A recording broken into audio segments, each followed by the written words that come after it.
Pendant la décennie 2010-2020, énormément de bons platformers sont sortis, notamment Portal 2, Rayman Legends ou encore Shovel Knight. Mais il y en a 3 qui sortent du lot, Mario Galaxy 2, Celeste et Mario Odyssey.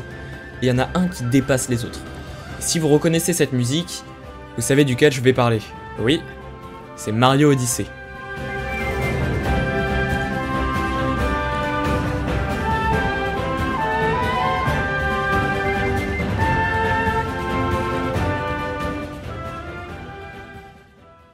Mario Odyssey est sorti sur Switch pour sa sortie en 2017 et reste jusqu'à présent le dernier Mario 3D original sorti. Mais qu'est-ce qui rend ce jeu si bien qu'il peut être considéré comme mieux que Celeste ou que Mario Galaxy 2? La réponse est bien plus complexe qu'il n'y paraît. Déjà, qu'est-ce qui fait de Mario Odyssey un jeu si spécial? Alors il y a beaucoup à dire, donc on va commencer par parler des mouvements de Mario. Tout comme Celeste, regarder des speedruns de Mario Odyssey est juste impressionnant, puisque lorsque vous regardez les mouvements qu'il est possible de faire avec Mario, c'est juste incompréhensible, mais pas dans le mauvais sens du terme. Déjà, Mario peut faire des mouvements de base comme rouler, sauter sur Capi, etc. Mais plus on avance et plus on a des techniques de saut compliquées, mais intéressantes.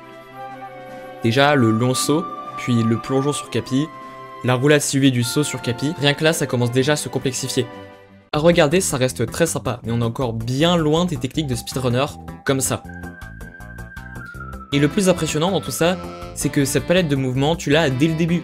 C'est-à-dire que dès l'instant où tu as Capi, tu peux commencer à Capi Jump ou faire ça. Une des grandes forces de ce jeu, c'est que c'est aussi agréable à regarder qu'à faire en ayant la manette dans la main. Puisque bien que Mario ne puisse pas réellement courir, sa grande palette de mouvements permet clairement d'y remédier et permet surtout de se déplacer dans ces immenses royaumes. On en arrive au deuxième point, et au royaume du jeu. Le jeu est divisé en royaumes. Au début, on est sur le pays des chapeaux, mais c'est pas franchement le meilleur pays, puisque se démarque pas particulièrement par son design ou encore par son contenu, non. C'est à partir du pays des chutes, où le jeu prend vraiment son sens de platformer 3D, et encore plus avec le pays des sables. Mais pour l'instant, restons sur le pays des chutes. Ce jeu t'introduit sans tuto à la myriade de mouvements que peut faire Mario, et ça se voit d'autant plus avec la verticalité du royaume, puisque déjà, on y retrouve plus précisément le concept de chapimorphose, ça on y reviendra plus tard. C'est surtout par rapport au type de lune disponible. Regardez, on va commencer avec un exemple très simple. Au pays des chutes, après avoir battu le boss, des lunes apparaissent.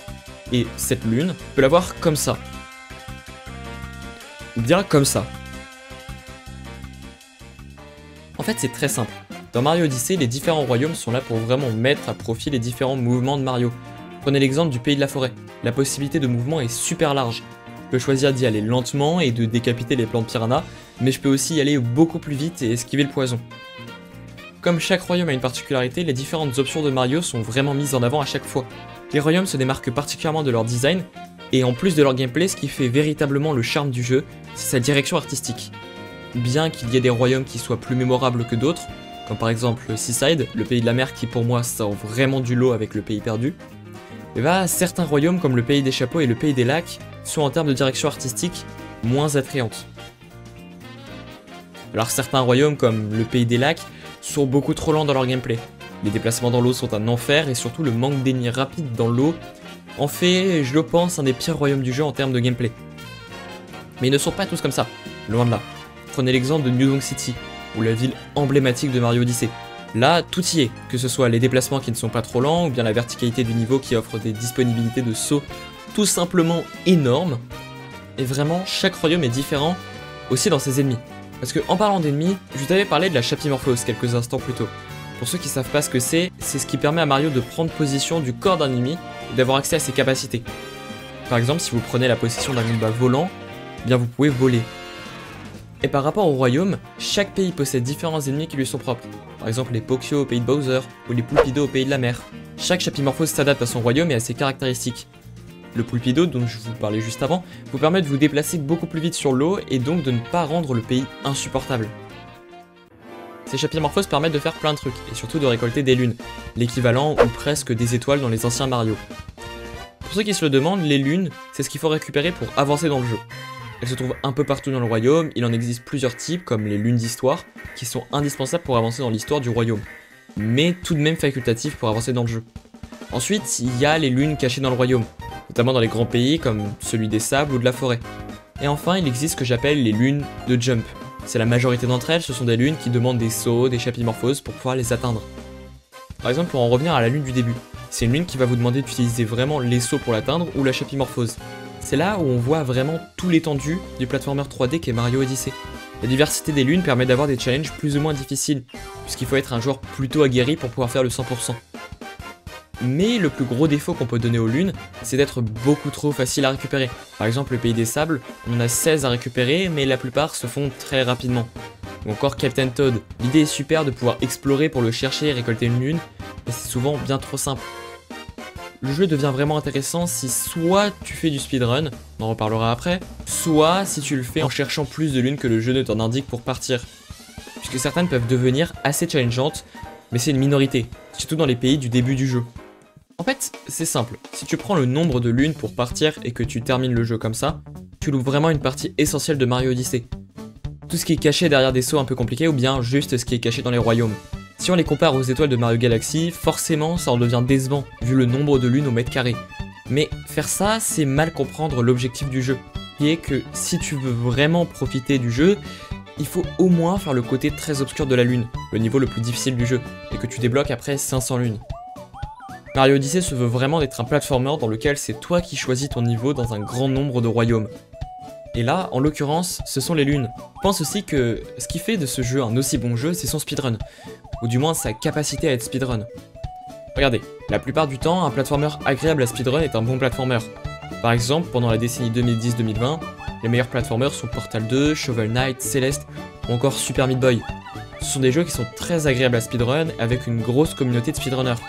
Un speedrun va permettre aussi de mettre en avant la capacité de mouvement d'un personnage, en faisant des skips, par exemple avec le Dino Skip Skip, un speedrun qui ressemble à ça d'ailleurs. Ou encore la Snowdram. Je pense que les speedruns de platformers sont réussis à partir du moment où ils donnent l'impression que les sauts compliqués ne le sont pas vraiment. Et le plus incroyable, c'est que ce type de mouvement, tu peux le faire dès le début. Pas besoin d'amélioration ou de quoi que ce soit, dès que tu as capi, tu peux faire ce type de saut. C'est presque comme si le jeu a été pensé pour être speedrun. Parce que quand tu regardes des pays comme le Pays de la Mer, qui a 100 pièces régionales et qui donc peut être considéré comme un grand royaume, ne requiert seulement 10 lunes pour pouvoir partir, ce qui se fait relativement vite.